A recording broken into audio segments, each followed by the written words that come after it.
Did a man who had everything really feel like he had nothing? Was the world's biggest star, the world's loneliest man? Could a voice that brought joy to millions hide a private world of pain, a pain so deep that it bled into the very songs he sang? We look at the sequin jumpsuits and the movies and the screaming crowds. We forget the man inside. We forget the boy from Tupelo who lost his twin at birth. We forget the son who worshipped his mother and buried her when he was just 23. We forget the husband who watched his marriage fall apart. We forget the father terrified of failing his daughter. We forget the human being trapped by a legend, a man who couldn't walk down the street, who couldn't trust new people, who slowly faded away behind the walls of his own home. And maybe, just maybe, the only way he could tell us the truth was through the music. The clues were there all along. In the lyrics, in the delivery, in the tears he sometimes shed on stage. His songbook was his diary, and its pages are filled with tragedy. Number 18 was his first hit, a song about his lost brother. Jesse Garon Presley was born 35 minutes before Elvis. He was stillborn. Elvis's middle name, Aaron, was likely chosen to be similar to his brother's middle name, Garon. Throughout his entire life, Elvis would have private conversations with his deceased twin, especially during times of great stress or loneliness. He felt a part of him was missing from the very beginning. It all started in a tiny two-room house in Tupelo, Mississippi. On January 8th, 1935, Gladys Presley gave birth to two boys. The first, Jesse, did not survive. The second was Elvis. This event was not just a sad beginning. It became the foundational story of Elvis's life. Gladys told him from a young age that he had the strength of two people. He was living for both of them. This created an immense bond between mother and son. But it also created a lifelong shadow, a sense of being incomplete. A person who should have been there was gone. Flash forward to July 5th, 1954. A nervous 19-year-old Elvis is at Sun Studio in Memphis.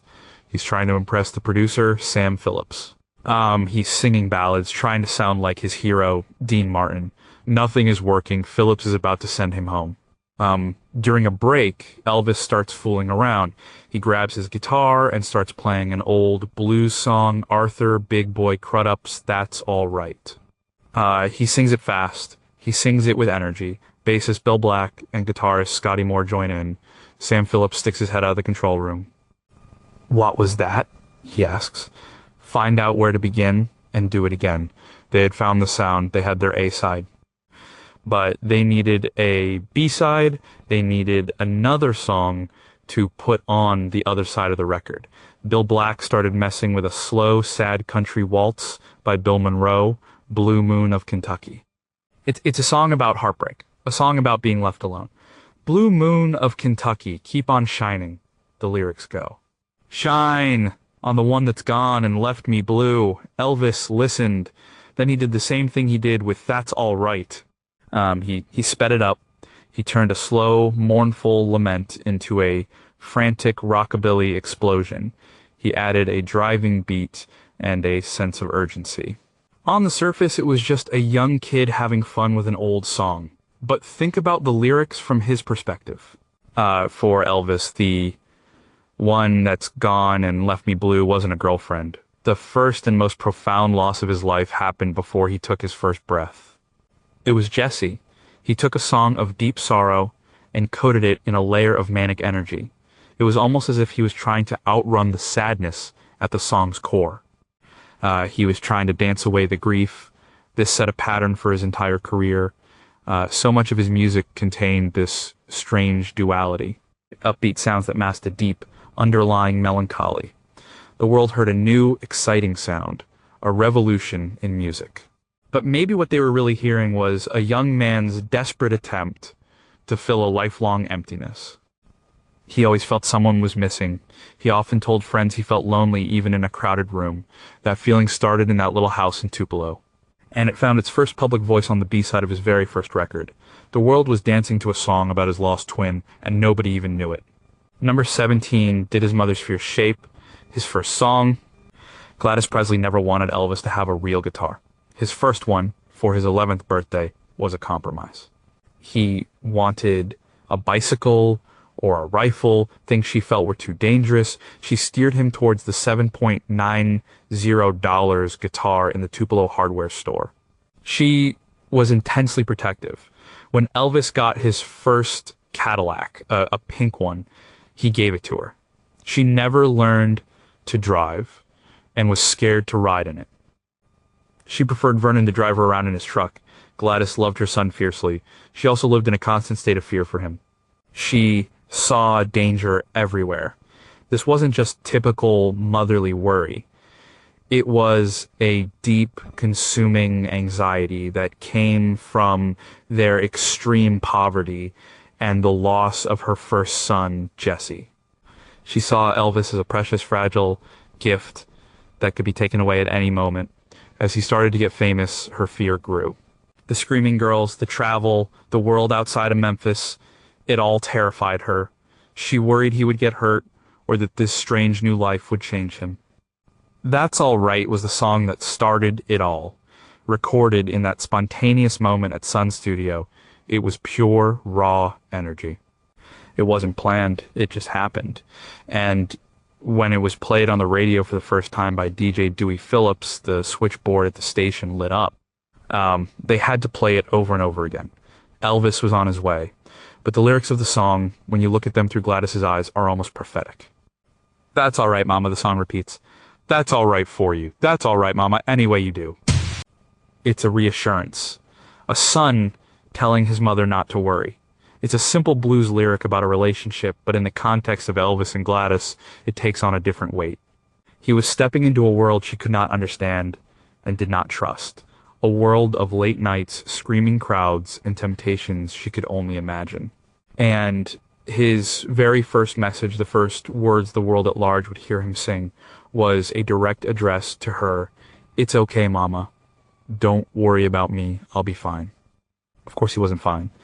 And her fears were justified. The fame did change him. It took him away from her. It put him on a path that led to exhaustion, isolation, and prescription pills. Gladys never got to see the worst of it. She passed away in 1958, just 4 years after that song was recorded. But her anxieties were a constant presence in his early years. He was always trying to balance his exploding career with his duty as a son to a mother who was terrified of the very thing he was becoming. That's All Right represents a moment of pure, innocent creation. It's the sound of a young man finding his voice. But it's also the sound of a son stepping away from his mother's protective embrace for the first time. The tragedy is that he was reassuring her about a future that would ultimately prove her fears correct. The path that began with that song would lead to unimaginable fame and unimaginable pain. It was the start of a journey that would take him so far from home, so far from her, that he could never truly find his way back. He spent the rest of his life trying to convince himself of what he sang in that first song, that it was all right. But it never really was. Number 16 was Wooden Heart, A Cry for Help from Germany.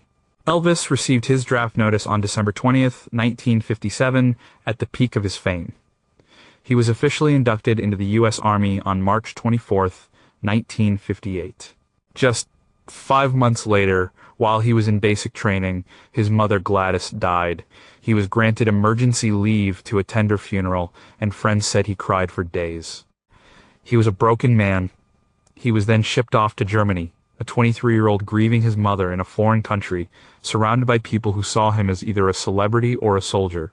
Life in Germany was a strange paradox. By day, he was Private Presley, driving a jeep for his sergeant. He tried to be a good soldier. He wanted to make his family and his country proud. But by night, he was still Elvis Presley, the king of rock and roll. He rented a large house off base where his father, grandmother, and some of his Memphis friends lived with him. They held parties and tried to maintain a semblance of his life back home. It was during this time that he met a 14-year-old Priscilla Beaulieu. It was also during this time that he was introduced to amphetamines by a sergeant to stay awake on duty. This was the start of a lifelong dependency on prescription medication. He was desperately lonely. He missed his home. He missed his mother terribly. He was adrift. When he returned to the United States in 1960, his manager, Colonel Tom Parker, had a plan. No more rock and roll, no more controversy. Elvis would be a family-friendly movie star. His first film after the army was E.J. Blues. It was a lighthearted musical comedy about a soldier in Germany. A sanitized, happy version of the life he had just been living. The big musical number from the film was Wooden Heart. It's based on a German folk song, Mussy Den. The song is incredibly simple, almost like a children's nursery rhyme. It has a cheesy oompa-pa beat. Here Elvis sings part of it in German. The lyrics are about a soldier leaving his love, promising to be true. I don't have a wooden heart, he sings. On the surface, it's a silly, forgettable movie song. But consider the reality of his time in Germany. It was one of the most traumatic periods of his life. He lost his mother and was sent thousands of miles away from everything he knew. He was introduced to the drugs that would later contribute to his death. He was isolated and grieving. And yet the first artistic statement he makes about this period is, Wooden Heart, a song that is deliberately shallow, a song that is emotionally empty. The connection is tragic because of the complete disconnect. He was forced to present a smiling, happy-go-lucky image of a soldier's life in Germany when his own experience there was filled with pain and loss. He was singing a song about not having a wooden heart when in reality he was being forced to build a wall around his own heart just to survive. The public consumed this light, fluffy entertainment, having no idea that it was a complete fabrication of the man's real experience. Wooden Heart represents the beginning of a new phase in his career. The phase where the real Elvis, the grieving son, the lonely young man, was hidden away. In his place was a two-dimensional movie character singing simple songs in cheap movies. He was being turned into a product, a brand. And Wooden Heart was the theme song for this new hollow version of himself. It was a cartoonish representation of a period of deep personal tragedy. Number 15 did return to sender, signal his surrender to Hollywood. By 1962, Elvis Presley was the highest paid actor in Hollywood. He was making $1 million per film, plus a significant percentage of the profits. He starred in 3 movies a year throughout most of the 1960s. The formula was simple. Elvis plays a charming guy with a cool job, race car driver, pilot, fisherman, gets into some light trouble, fights a bad guy, wins the girl, and sings 10 to 12 songs. The movies were almost identical.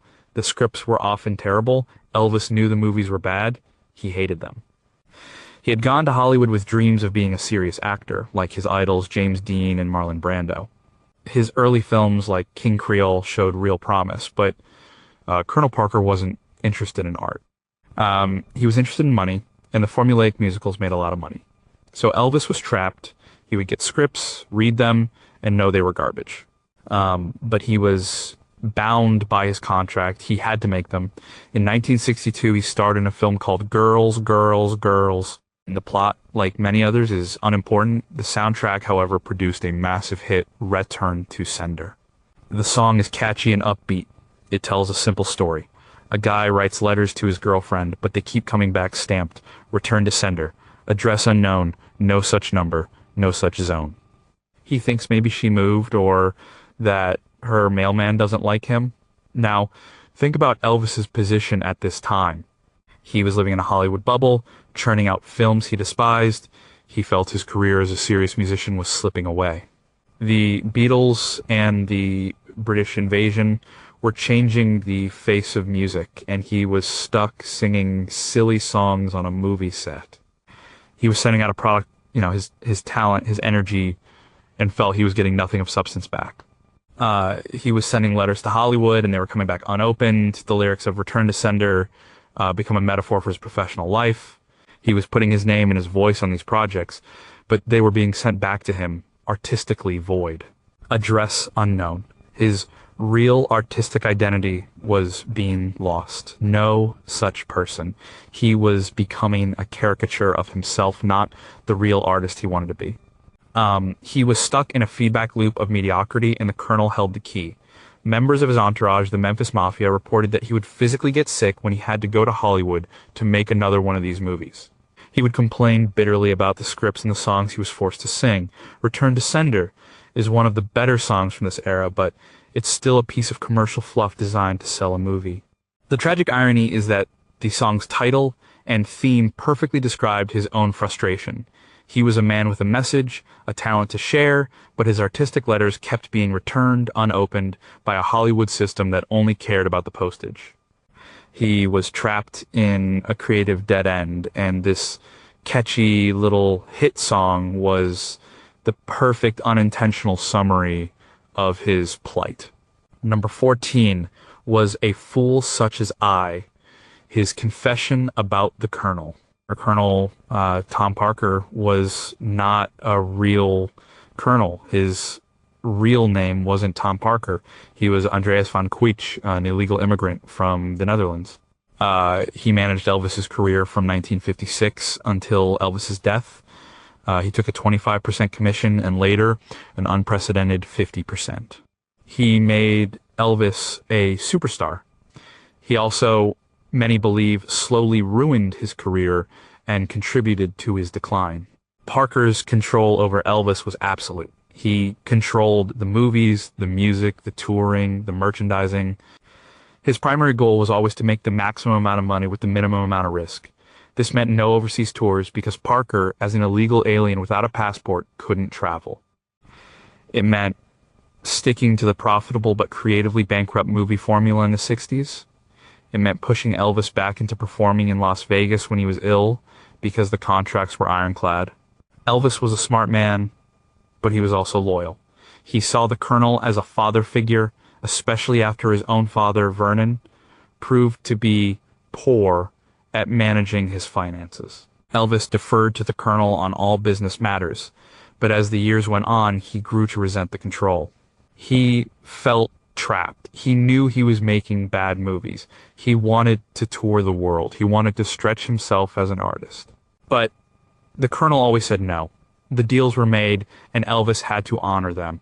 In 1958, just before he left for the army, Elvis recorded a song called Now and Then There's a Fool Such as I. It was a hit. The song is a simple country pop ballad. The singer is telling a new love that he was a fool for a previous lover, a fool who couldn't see that he was being used. Pardon me if I'm sentimental when we say goodbye, he sings. Don't be angry with me should I cry. He then talks about the fool, such as I, who can't be trusted with a heart. While the song was recorded early in their relationship, it's a lens through which we can view his entire lifelong contract with Parker. Did Elvis, in his private moments, feel like a fool for giving one man so much power over his life? Did he feel like he had made a deal that he couldn't escape? The loyalty and trust he placed in the Colonel was immense, and for a long time, it paid off handsomely. But there was a cost. The cost was his artistic freedom. Friends and insiders have said that in his later years, Elvis would rage about the Colonel. He would complain about the deals, the lack of creative control, the feeling of being a show pony trotted out to make money for his manager. He knew he was trapped. He had given his word, signed the contracts. He was bound to this man. Listening to A Fool Such as I with this knowledge is chilling. It's a song about being played for a fool in a relationship, and the most significant and ultimately most damaging professional relationship of Elvis's life was with Colonel Tom Parker. He was tied to a man who saw him as a commodity, a man who refused to let him grow. Elvis may have sung this song about a romantic fool, but the lyrics could just as easily be his own private confession about the man who controlled his destiny. A man he trusted with everything, and who, in the end, helped lead him down a path of creative stagnation and personal despair. Number 13 did In the Ghetto expose his own childhood trauma. Elvis Presley was born in a 2-room shotgun shack in Tupelo, Mississippi, that his father and uncle built. They had no electricity and no indoor plumbing. Vernon Presley often struggled to find work. When Elvis was 3 years old, Vernon was sentenced to 3 years in Parchment Farm, the Mississippi State Penitentiary, for altering a $4 check. While he was in prison for 8 months, Gladys and Elvis lost their home and had to move in with relatives. They were desperately poor. This experience of poverty left a deep mark on Elvis. He never forgot what it was like to have nothing. It was the driving force behind his incredible generosity later in life. He would buy cars and houses for friends, family, and even complete strangers. He had a deep empathy for people who were struggling, but he rarely, if ever, addressed social issues in his music. His songs were about love, heartbreak, and dancing. The Colonel made sure of that. Political or social commentary was risky. It was bad for business. Then came 1969. Elvis was in the middle of a massive creative resurgence after his '68 comeback special. He was recording in Memphis for the first time in 14 years at American Sound Studio. He was working with a producer, Chips Moman, who pushed him. The songs were soulful and raw. One of the songs brought to him was In the Ghetto, written by Mac Davis.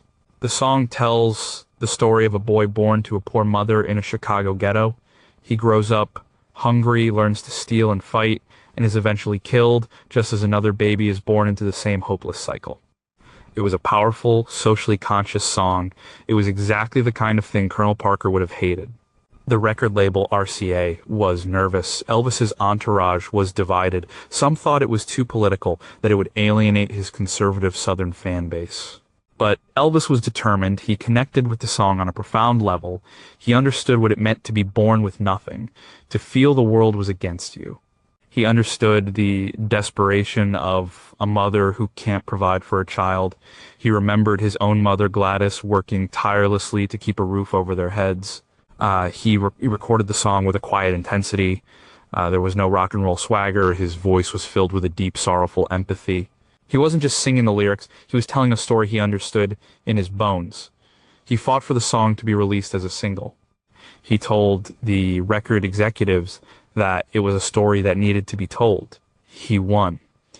In the Ghetto became a massive international hit. The tragic connection is that Elvis was singing about a world he had escaped, but that had never truly left him. The fear of poverty, the memory of his family's struggle was always there. The song was a rare public glimpse into the conscience of a man who is often presented as a simple entertainer. It showed that underneath the gold lame and the jumpsuits, he was still the boy from Tupelo. He was still Vernon and Gladys's son, who knew what it felt like to be hungry and to see no way out. The song's final lines about the cycle repeating are particularly heartbreaking. Elvis had broken the cycle for himself, but he knew that for so many others, the story ended differently. In the Ghetto wasn't just a song for him, it was a memorial to the life he could have had. Number 12. Why did If I Can Dream feel like a desperate plea?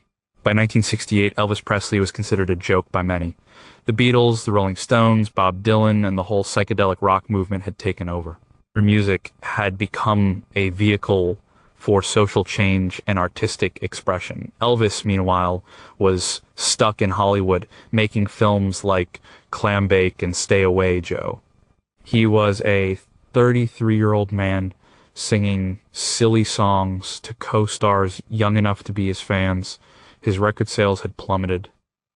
He hadn't had a number one hit in years. He was becoming irrelevant. Colonel Parker's brilliant idea to fix this was a Christmas television special. He envisioned Elvis in a tuxedo singing a dozen Christmas carols. It would be safe, family-friendly, and completely boring. The director of the special, Steve Binder, had other ideas. He saw the fire that still burned in Elvis. He wanted to remind the world who Elvis Presley was. He convinced Elvis to ditch the tuxedo and wear black leather. He encouraged him to perform his old hits with a raw, primal energy. The special was built around a loose, informal jam session with his original band members, Scotty Moore and DJ Fontana. It was electric. Elvis was funny, sexy, and dangerous again. But Binder wanted a big, powerful closing number. A song that would make a statement. The show was being taped in June 1968, a few months after the assassination of Martin Luther King Jr., and just days after the assassination of Robert F. Kennedy. The country was in turmoil. The show's musical director, W. Earl Brown, was devastated by Kennedy's death. He and Binder talked about how Elvis, like so many people, wished for a better world. Brown went home and wrote a song that night, If I Can Dream. The lyrics were full of hope and a yearning for peace and understanding. If I can dream of a better land where all my brothers walk hand in hand, tell me why, oh why, can't my dream come true? When they presented the song to Elvis, he loved it. He said it was everything he wanted to say. Colonel Parker, however, hated it. That's not an Elvis song, he barked. It was too political, too preachy. He wanted him to sing I'll Be Home for Christmas. Elvis stood up to the Colonel, one of the few times he ever did. He said, I'm doing this song. He recorded it in several takes, pouring every ounce of his being into the performance. He was on his knees, sweating, his voice soaring with a passion and power he hadn't shown in years. He wasn't just singing the lyrics. He was living them. This wasn't just a song about world peace. It was a deeply personal plea. It was his own dream. A dream of breaking free from the Hollywood prison. A dream of being a relevant artist again. A dream of connecting with people in a meaningful way. When you watch the performance, you see a man singing for his life, his artistic life. He is desperate to be seen, to be heard, to be understood. He is pushing back against years of creative compromise. If I Can Dream was his declaration of independence. It was a cry from the soul of an artist who had been silenced for too long. The tragedy is that while the comeback was a massive success, the freedom was temporary. The Colonel soon booked him into the International Hotel in Las Vegas, locking him into a new, more glamorous, but equally demanding schedule.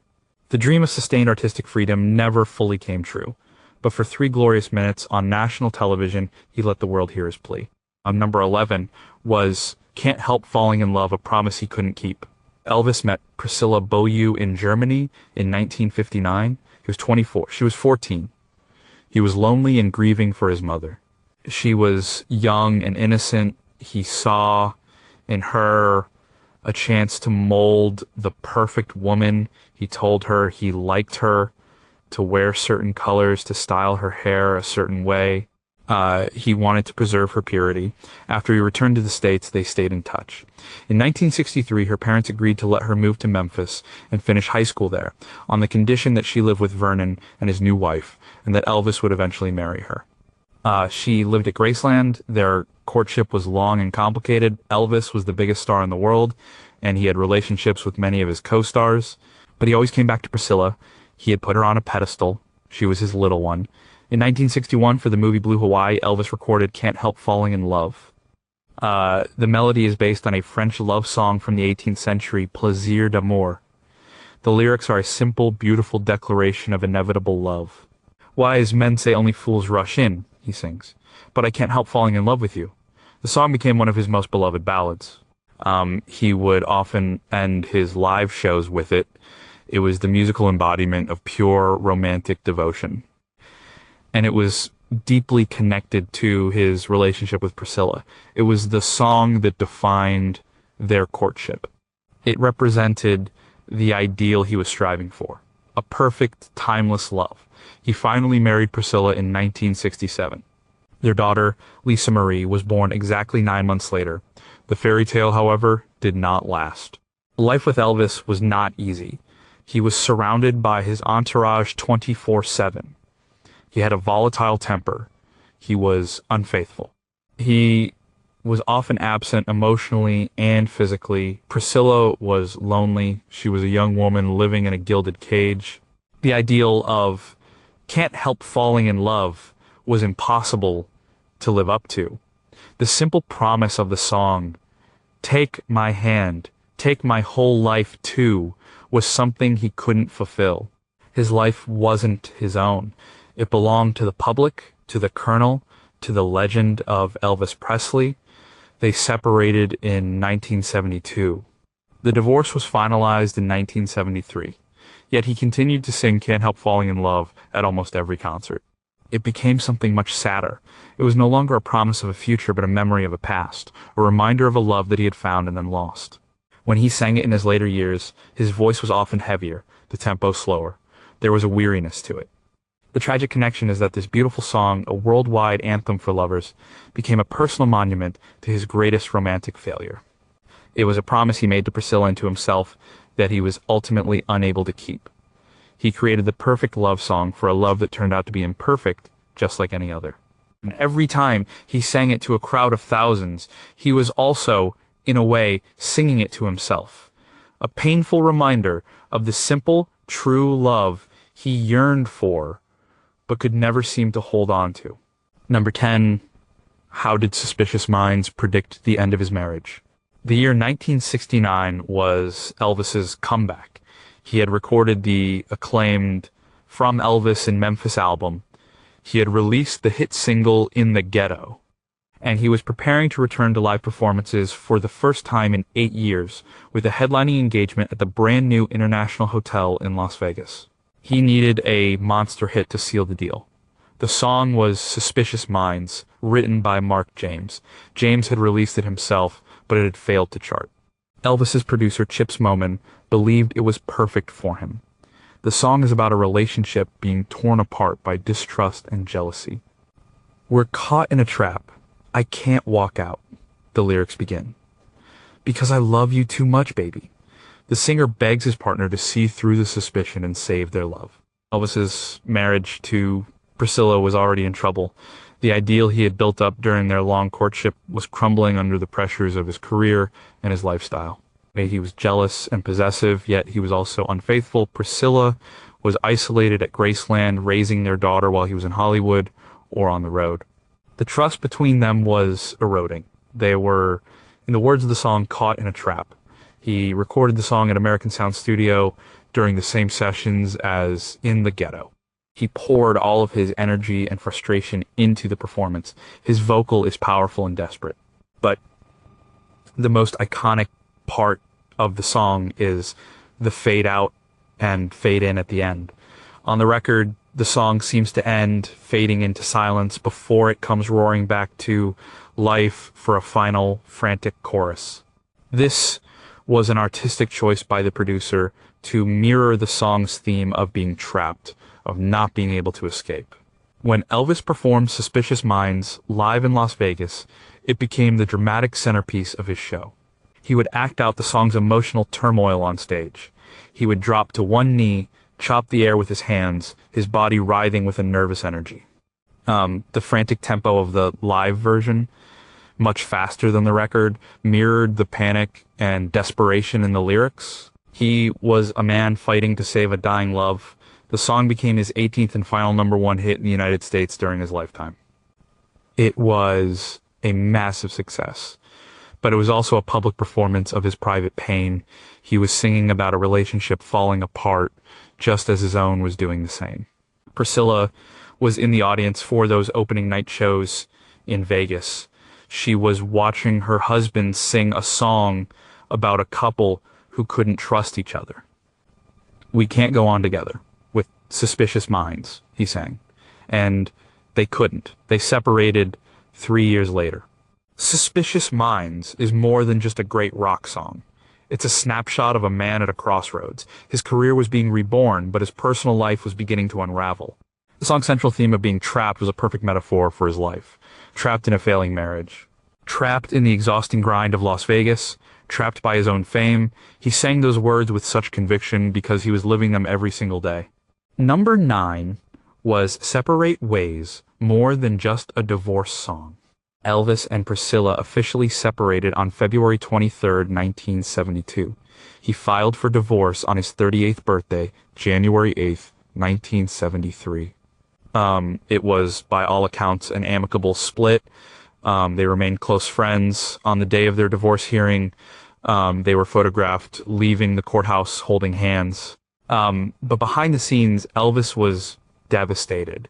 The failure of his marriage was a huge blow to his traditional values. He felt he had failed as a husband and as a father, Just a few months after the separation, in March 1972, he went into the studio to record. One of the songs he chose was Separate Ways, written by Red West, one of his oldest friends and a member of the Memphis Mafia. The song is a sad, gentle ballad about the end of a relationship, focusing on the impact on their child.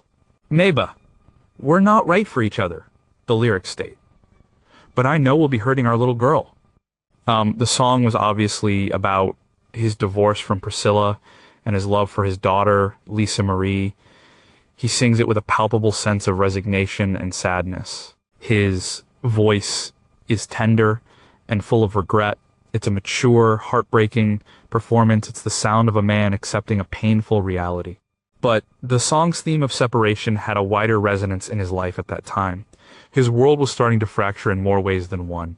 The unified front of the Memphis Mafia, the loyal group of friends who had surrounded him for years, was beginning to show cracks. Financial disputes and personal jealousies were causing rifts. Red West, the man who co-wrote the song, would be one of the bodyguards fired by Vernon Presley a few years later, an event that would lead to the publication of the damaging book, Elvis, What Happened? Elvis himself was becoming more separate, more isolated. His prescription drug use was escalating. He was separating himself from reality, retreating into a world of pills and spiritual books behind the closed gates of Graceland. He was separating from his own health as his body began to suffer from the punishing lifestyle.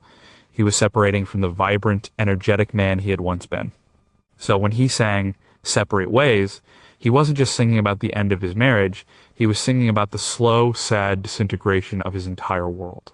The song is a quiet acknowledgement that things were falling apart, not just with Priscilla, but everywhere. The solid ground he had stood on for so long was beginning to crumble. "There's nothing left to do but go our separate ways," the song concludes. It was true for his marriage, but it was also becoming true for his friendships, for his connection to the outside world, and for the relationship between the man he was and the legend he had to be.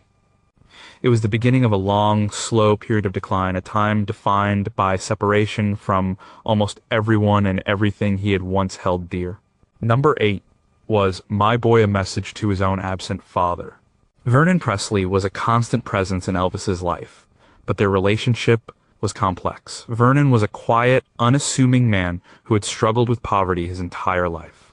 When Elvis became a superstar, Vernon was put in charge of the finances. He was notoriously tight-fisted, a trait born from his own experiences during the Depression. But he was not a strong, emotional figure for his son, especially after Gladys died. Elvis loved his father, but he often seemed to be searching for the guidance and strength he had lost when his mother passed away. As Elvis's own marriage ended, his focus shifted intensely to his daughter, Lisa Marie. He adored her. But his lifestyle made being a conventional father difficult. He saw her during holidays and summer breaks at Graceland.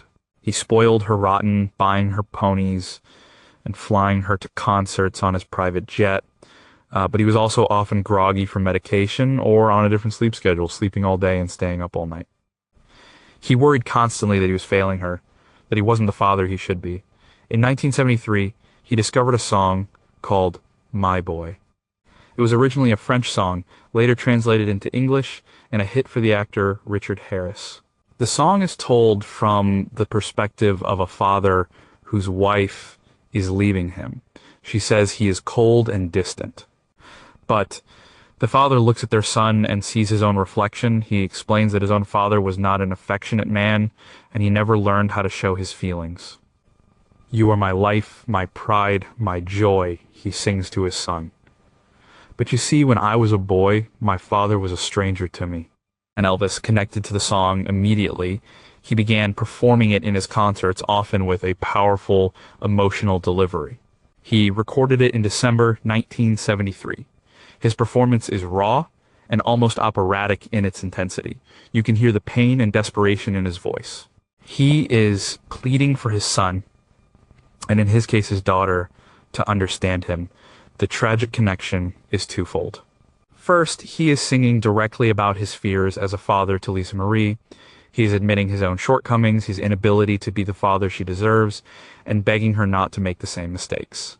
But Second, and perhaps more deeply, he is reflecting on his own relationship with Vernon.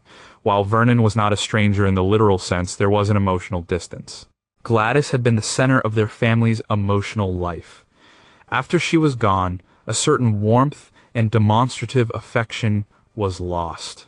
When Elvis sang the lines about his own father being a stranger, was he thinking of Vernon? Was he acknowledging a generational pattern of emotional unavailability that he was now struggling to break? He was a man who could show love and affection to millions of fans from a stage, but found it difficult to maintain that intimacy in his own home. My Boy was his public confession.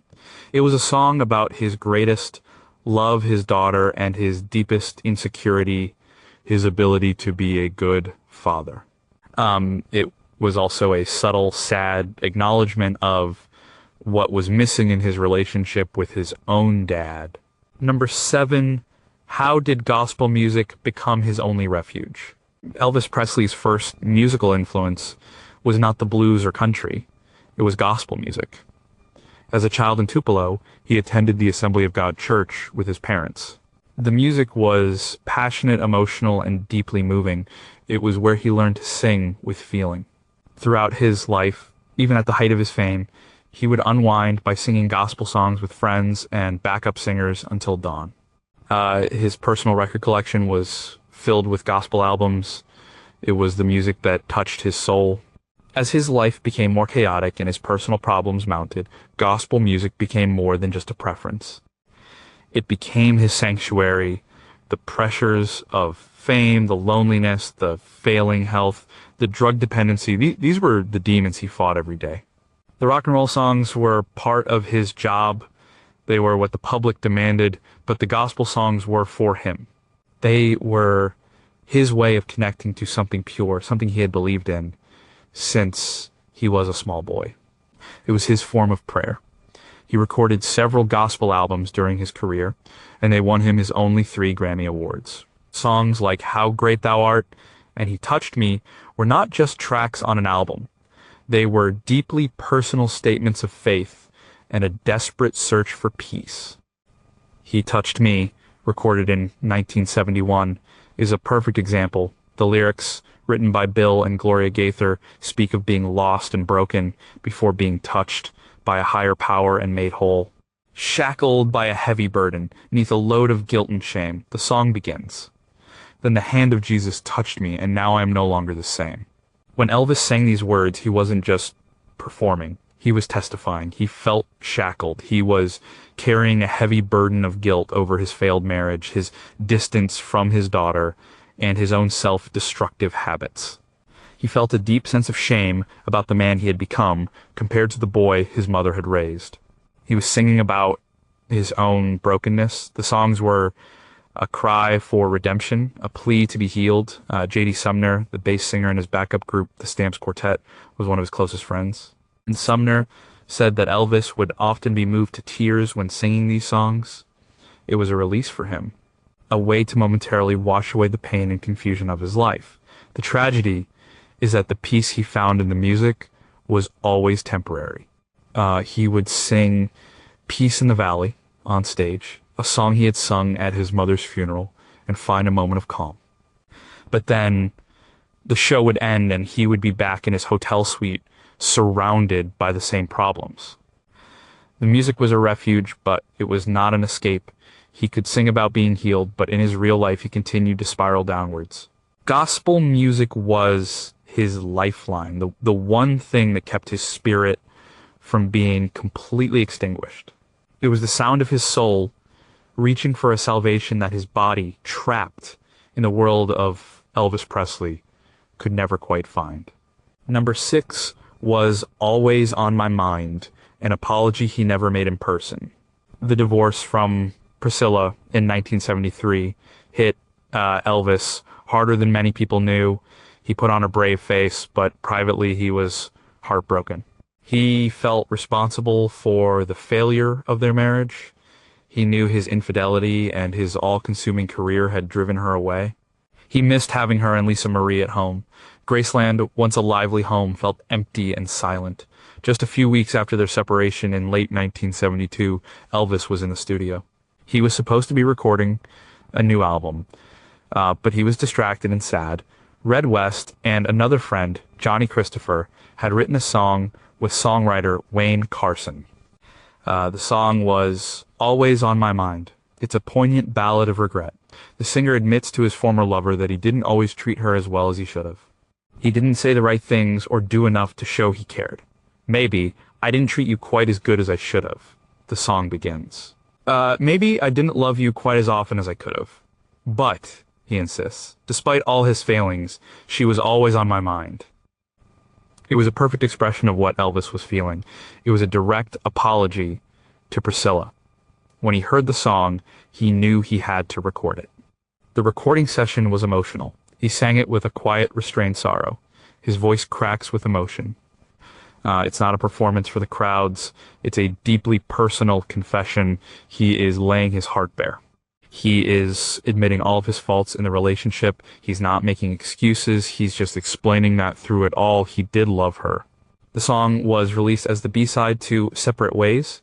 While Separate Ways was about the practical reality of the split, Always on My Mind was about the emotional aftermath. It was the conversation he and Priscilla probably never had in real life.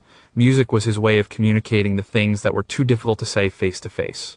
The tragic connection is that this beautiful, heartfelt apology was a public act rather than a private one. He could express his deepest regrets on a vinyl record, but he couldn't fix the relationship in reality. The song is a monument to his regret.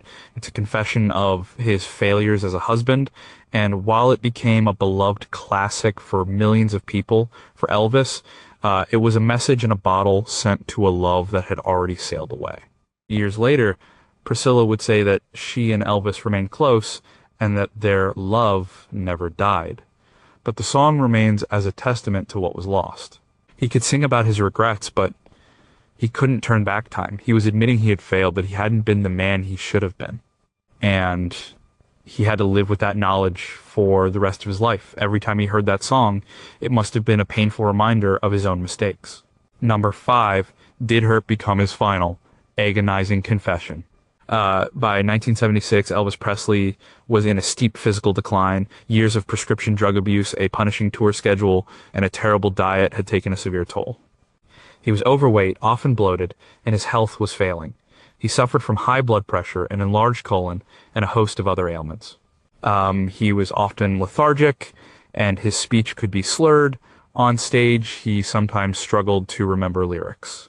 The dynamic, energetic performer of the early 70s was disappearing. Despite his condition, he continued to tour. The Colonel kept him on the road, and Elvis himself seemed to need the adoration of the crowd. In February 1976, he held a recording session at his home in Graceland in the den that was known as the Youngle Room. He was in a dark mood, he was in physical pain, and emotionally adrift. He decided to record a song called Hurt. Hurt was an old song, a hit for singer Roy Hamilton in the 1950s. It's a dramatic, almost theatrical ballad of immense pain and heartbreak. I'm so hurt to think that you would lie to me, the song begins. I'm hurt, way down deep inside of me.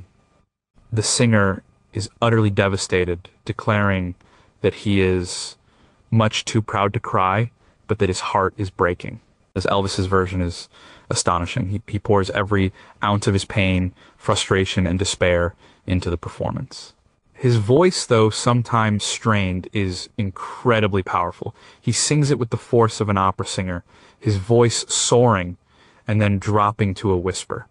At the end of the song, he delivers a final, spectacular high note, holding it for an impossibly long time before collapsing onto the floor.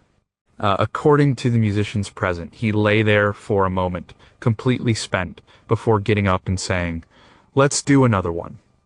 This was not a song about a simple breakup. When Elvis sang Hurt, he was singing about his entire life. He was hurt by the loss of his mother. He was hurt by the failure of his marriage. He was hurt by the friends he felt had betrayed him. He was hurt by the creative compromises he had been forced to make. Most of all, he was hurt by what he had become. He was in physical pain every single day. He was a prisoner in his own home, a prisoner of his own fame. The performance is a raw agonizing cry for help. It's the sound of a man at the end of his rope. He is taking all the pain that he had internalized for years and letting it out in one primal scream of a song. He was much too proud to show his vulnerability in person, to admit how much he was suffering, but in the music, he could tell the truth. Listening to his version of Hurt is almost unbearable. It's the sound of a man's soul being torn apart. The tragedy is that everyone heard the song, but few seemed to understand what he was really saying. It became a staple of his live shows in his final year. He would deliver it with the same gut-wrenching intensity. It was his final great confession. He was telling the world, "I'm so hurt." A year and a half after he recorded it, he was gone. Number 4 was, "Are you lonesome tonight?" A question he was asking himself. Elvis Presley was perhaps the most famous person in the world. He was surrounded by people 24 hours a day. His entourage, the Memphis Mafia, lived with him, traveled with him, and worked for him. He had thousands of adoring fans at every show. He was never, ever physically alone, and yet, by all accounts, he was an incredibly lonely man. The fame that brought him everything also built a wall around him. He couldn't go to a store, a movie, or a restaurant like a normal person. He couldn't meet new people without wondering if they wanted something from him. His world was Graceland, his hotel suites, and the stage. It was a small, insular world. The friends who surrounded him were on his payroll. The women who came into his life were often starstruck. He craved genuine, simple human connection, but his life made it almost impossible to find. In 1960, just after he returned from the army, Colonel Parker persuaded him to record "Are You Lonesome Tonight?" It was an old vaudeville song from the 1920s. The Colonel's wife was fond of it. Elvis was hesitant. It was a sentimental, old-fashioned song, very different from his rock and roll hits, but he recorded it. The song features a spoken word bridge taken from Shakespeare's As You Like It. All the world's a stage, and each must play a part, he recites. The song was a colossal hit, but over the years it took on a much deeper, sadder meaning for Elvis. The central question of the song, "Are you lonesome tonight?" became a question he was essentially asking himself every night. Here he was, the king of rock and roll, on a stage in front of thousands, and yet he was profoundly alone. The spoken part became a tragic summary of his life. He was playing a part, the part of Elvis Presley. He had to put on the jumpsuit, sing the songs, and be the legend everyone expected, but the man underneath, Elvis Arm Presley from Tupelo, was often lost and lonely. There is a famous bootleg recording from a 1969 Las Vegas show known as the Lawhing version. During the spoken word part, Elvis starts giggling uncontrollably. He can't get the words out. He sees a bald man in the front row, and a backup singer does something to make him laugh, and he just loses it. On one level, it's a funny human moment, but on another, it's profoundly sad. It's as if, for a moment, the absurdity of his own life hit him. Here he was in a sequin jumpsuit reciting these incredibly sad, dramatic lines from Shakespeare to a Vegas crowd. The contrast between the staged melodrama of the song and the reality of the moment was just too much. He had to laugh, perhaps to keep from crying. The song asks, "Is your heart filled with pain? Shall I come back again?" For Elvis, the pain in his heart was real, and he did keep coming back again and again to the stage. It was the only place he felt truly alive, and perhaps the place he felt most alone. "Are You Lonesome Tonight?" was not just a song he sang to his audience.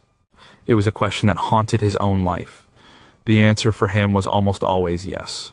Number 3, How Did My Way become his ironic anthem? My Way was made famous by Frank Sinatra in 1969. The lyrics, written by Paul Anka, are a bold, defiant statement of a life lived without regret. The singer looks back on his life and declares that through it all, "I did it my way." It's an anthem of self-determination and rugged individualism. It became Sinatra's signature song.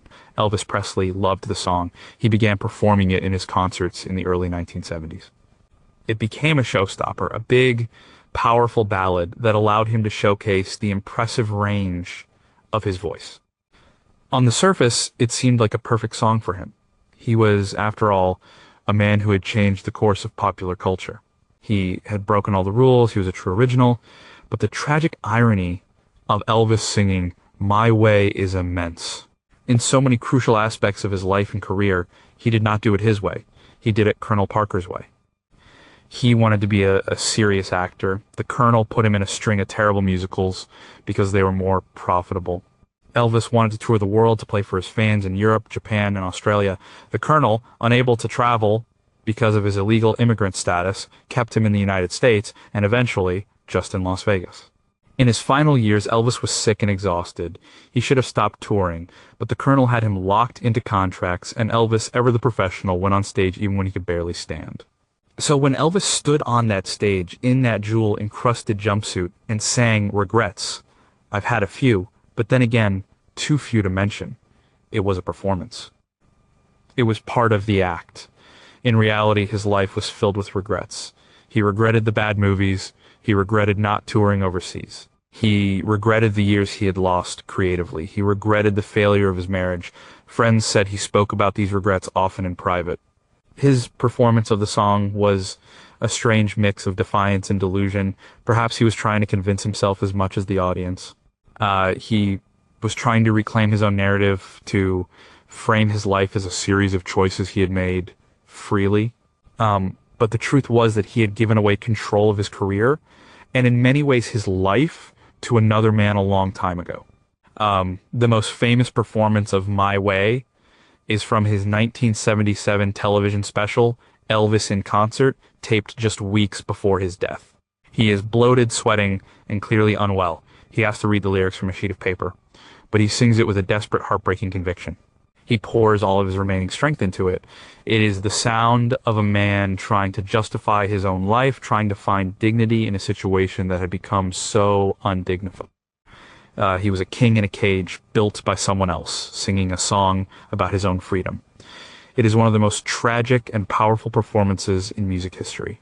Number 2 was Unchained Melody, his final goodbye. In the summer of 1977, Elvis was on his final tour. He was gravely ill, his body was failing, he was in constant pain. Those who were with him knew that he was near the end. On June 21st, 1977, in Rapid City, South Dakota, a camera crew was there to film what would become part of the Elvis in Concert TV special. That night, Elvis gave one of the last great performances of his life. He sat down at the piano. He wasn't a great pianist, but he could play well enough. He told the audience he was going to do a song called Unchained Melody. He joked with the band and the backup singers. He seemed to be in good spirits. Then he began to sing. Unchained Melody, written in 1955, is a song of intense, almost spiritual longing. The singer is separated from his love, and he cries out to God to speed your love to me. It is a prayer set to music. Elvis's performance that night was something beyond a concert performance. It was a raw, unfiltered transmission from his soul. He sits at the piano, his face glistening with sweat. His body is bloated and weak, but his voice is a force of nature. It is filled with a power and a pain that is almost overwhelming. He sings with his eyes closed, lost in the song. When he gets to the crescendo, I need your love. God, speed your love to me. His voice soars. It is the sound of a man crying out from the depths of his loneliness. It is a plea for connection, for relief, for an end to his suffering. Watching the footage is a devastating experience. You are witnessing a man who knows he is dying. The love he is singing for is not just a romantic partner. He is singing for peace. He is singing for his mother. He is singing for his lost youth. He is singing for a way out of the pain that had consumed his life. The performance is almost a religious experience. He is bearing his soul for one last time. The tragedy is that this was his farewell. This was his goodbye, and he delivered it in the only way he knew how, through a song. He was trapped in a broken body, trapped by his fame, but for those few minutes at the piano, his voice was unchained. It flew free, carrying all of his sorrow and all of his longing. Less than 2 months after this performance, on August 16th, 1977, Elvis Presley was found dead at Graceland. Unchained Melody was his own eulogy, sung with his last ounce of strength. It was the final, heartbreaking note of a life lived in music. Number one, why did his final single tell us how he was going to die? The last single, released during Elvis Presley's lifetime, came out on June 6, 1977. The A-side was a raucous, upbeat rock and roll number. The B-side was a song called Way Down. The song was written by Lang Martin Jr. It's a driving, funky track with a deep, rumbling bass line. The lyrics describe a love that is taking the singer down deeper and deeper into an intoxicating, overwhelming passion. Way down, the chorus repeats as the bass singer's voice drops to an impossibly low note. On the surface, it's a fun, sexy song. It was a return to the kind of energetic music he hadn't released in a while. But the title and the central theme are chillingly prophetic. Elvis was, in a very real sense, way down. His health was way down. His spirit was way down. He was deep in the grips of a prescription drug addiction that was pulling him under. He was being dragged down by the weight of his own legend, by the demands of his career, and by a profound, unshakable sadness. The song was released just 10 weeks before he died. It was climbing the charts in August 1977. On the day of his death, it shot to number one in the UK and became a massive hit all over the world. It became an instant, unintentional memorial. The tragic connection is almost too literal to believe. His final message to the world, the last new song his fans would hear while he was still alive, was a song about going way down. He was telling us in the coded language of a pop song what was happening to him. The music was upbeat, but the message was dire. He was sinking, and he couldn't stop it. Think of him in those final months, bloated, medicated, isolated in his upstairs sanctuary at Graceland. He was literally and figuratively going down. His world had shrunk to a single room. His body was shutting down. The vibrant energy that had once defined him was gone, replaced by a weary resignation. Way down is the final, cruel irony in a life filled with them. He sang about love pulling him down, when in reality it was his life, his fame, and his addictions that were doing it. The song's bass line sinks lower and lower, a musical metaphor for his own descent. It's the soundtrack to his final chapter. The world was tapping its feet to a catchy tune about a man who was drowning in plain sight. It was the last song he ever gave us, and it was a perfect, heartbreaking, and completely accidental description of his own end. He was way down, and he was on his way out. The music, as it always had, told the real story.